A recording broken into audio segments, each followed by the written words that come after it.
मैं विकास कुमावत आप सभी का हमारे YouTube चैनल स्टडी टावर में स्वागत करता हूं। तो जैसे कि हम पिछले राष्ट्रपति के 2 वीडियो देख चुके हैं। हमने उनमें राष्ट्रपति का चुनाव जो पार्ट फर्स्ट में देखा था और सेकंड पार्ट में देखा था कि प्रेसिडेंट के पास क्या क्या पावर होती हैं। और सेकंड पार्ट में हमने प्रेसिडेंट की वीटो पावर के बारे में भी देखा था। तो आज हम पार्ट 3 के अंदर देखेंगे कि प्रेसिडेंट को कितनी सैलरी मिलती है और गवर्नमेंट के द्वारा कौन कौन सी सुविधाएं मिलती हैं।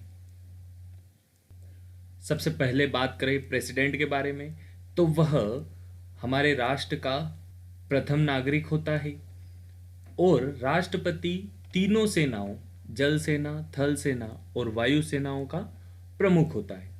सबसे पहले बात करें 2008 तक हमारे देश के राष्ट्रपति की सैलरी थी 50,000 रुपये पर मंथ। फिर बाद में उसे बढ़ाकर 1.5 लाख रुपए पर मंथ कर दिया गया। फिर 2017 से राष्ट्रपति की सैलरी को बढ़ाकर 5 लाख रुपए पर मंथ कर दिया गया। इस सैलरी के साथ और भी कई सुविधाएं राष्ट्रपति को हमारी गवर्नमेंट के द्वारा दी जाती हैं। तो सबसे पहले तो राष्ट्रपति को 5 लाख पर मंथ की सैलरी मिलती है और यह सैलरी नॉन टैक्सेबल होती है, यानी कि इस पर कोई टैक्स नहीं लगता है, यानी कि सीधा सीधा 5 लाख रुपए राष्ट्रपति के अकाउंट में जाते हैं। फिर बात करें, वो फ्री ट्रेवल कर सकते हैं by train, by aeroplane, free. फिर बात आती है कि राष्ट्रपति को मेडिकल फैसिलिटी और भी ट्रीटमेंट उनको फ्री में प्रोवाइड करवाए जाते हैं। उनको सेक्रेटरियल असिस्टेंट के लिए 30,000 रुपये पर मंथ दिए जाते हैं और राष्ट्रपति को एक हेवी बुलेट प्रूफ कार दी जाती है। और इस कार की एक खास बात है दोस्तों, ये हमारे राष्ट्रपति की कार है और इसकी खास बात यह है कि राष्ट्रपति की कार पर नंबर प्लेट नहीं होती है। बहुत हेवी कार होती है, हेवी बुलेट प्रूफ होती है और मोस्ट एक्सपीरियंस ड्राइवर भी इनके होते हैं। इन सब के अलावा राष्ट्रपति को रहने के लिए हमारे भारत में राष्ट्रपति भवन दिया जाता है, जो अपने आप में एक बहुत बड़ा क्षेत्र है और यहाँ पर कई सारी देखने लायक चीज़ें भी हैं।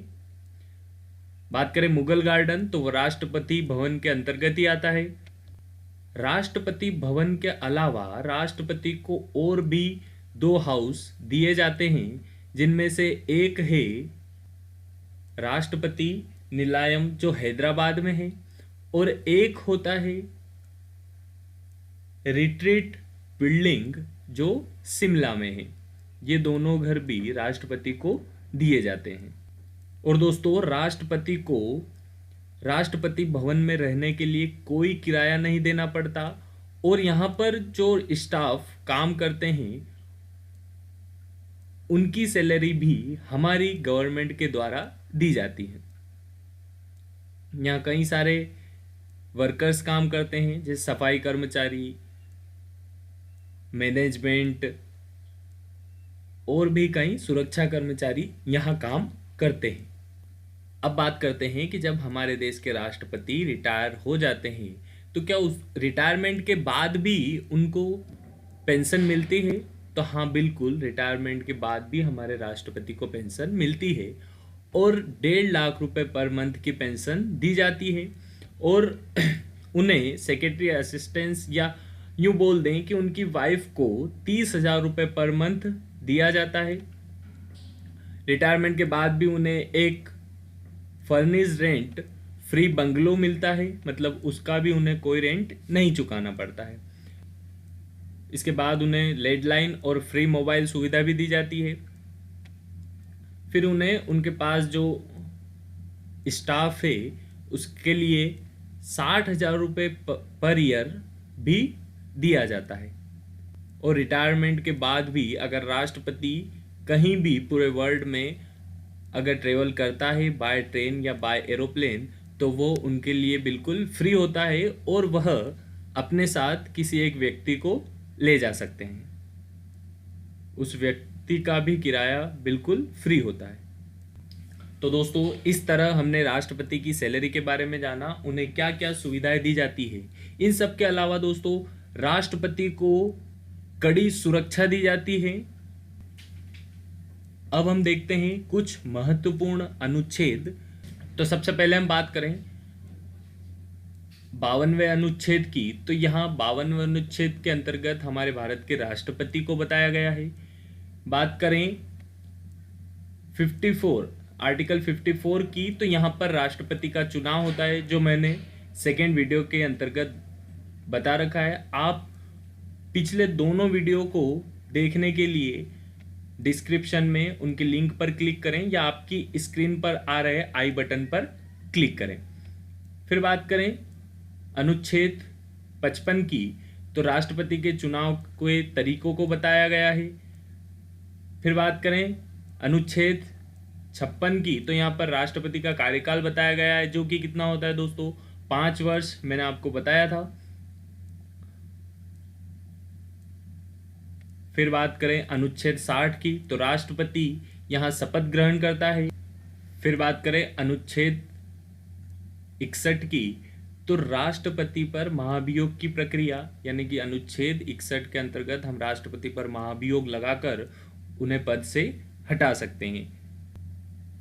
फिर बात आती है आर्टिकल 72 की, तो यहाँ पर राष्ट्रपति क्षमादान कर सकता है। मैंने बताया था किसी दोषी की अगर सजा में कमी करना हो या उसकी सजा को माफ करना हो तो सिर्फ कौन कर सकता है, राष्ट्रपति, अनुच्छेद 72 के अंतर्गत। फिर बात करें अनुच्छेद 111 की, तो संसद में जो भी विधेयक पारित होता है उस पर राष्ट्रपति अपनी सहमति देता है, तो वह अनुच्छेद 111 के अंतर्गत बताया गया है। फिर राष्ट्रपति अगर अध्यादेश जारी करता है तो वो अनुच्छेद 123 के अंतर्गत किया जाता है।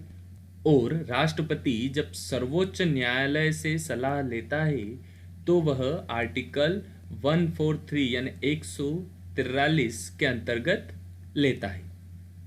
और मैंने बताया था दोस्तों कि राष्ट्रपति सर्वोच्च न्यायालय से सलाह ले सकता है, सर्वोच्च न्यायालय राष्ट्रपति को सलाह दे भी सकता है, परंतु राष्ट्रपति सर्वोच्च न्यायालय की सलाह माने ऐसा जरूरी नहीं है, वह उसके लिए कोई बाध्य नहीं होता है। तो दोस्तों, यहाँ पर वीडियो खत्म करते हैं। मिलते हैं दोस्तों नेक्स्ट वीडियो में। जय हिंद, जय भारत।